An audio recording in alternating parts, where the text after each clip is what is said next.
ko ay nagkakagulo, hindi pag-ibig hanggang dulo. Mas pinili na lang isulat ang lahat ng ito. Nararamdaman ko sa'yo ay totoo, ngunit parang ang lahat ay nagbago nang makilala mo siya at tuluyan kang lumayo.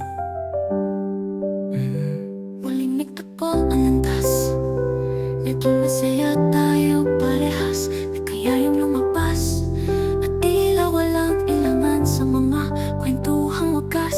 Mga alaala ay binalik sa iisang kapehan na tahimik. Oras ay hindi inisip dahil parehas gulo sa utak ang sumisiksik. Okay, sarap damhin ang mga sandali, kwentuhan na walang pagmamadali. Ganito na lang ba talaga? Parang hindi man lang binigyan ng halaga.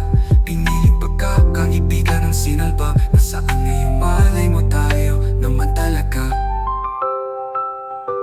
Respetuhin ka ng buo, yun ang aking hangad.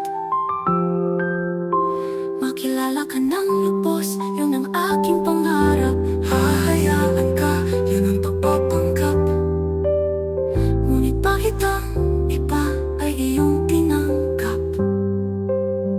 Tila ito'y hindi magandang karanasan. Pinaliwala ang nararamdaman. Ganito na lang ba talaga? Parang hindi man lang binigyan ng halaga.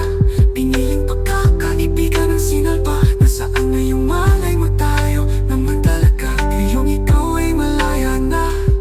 Nais ko lamang sabihin na ingatan mo ang sarili mo at huwag magpapabaya.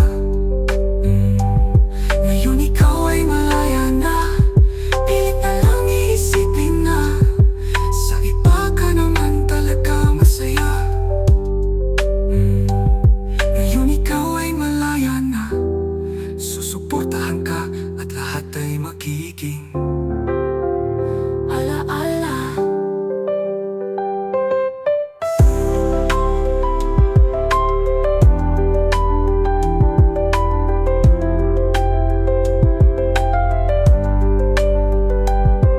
Ganito na lang ba talaga? Parang hindi man lang binigyan ng halaga. Piniling pagkakaibigan ng sinalba. Nasaan na yung malay mo tayo naman talaga? Malay mo tayo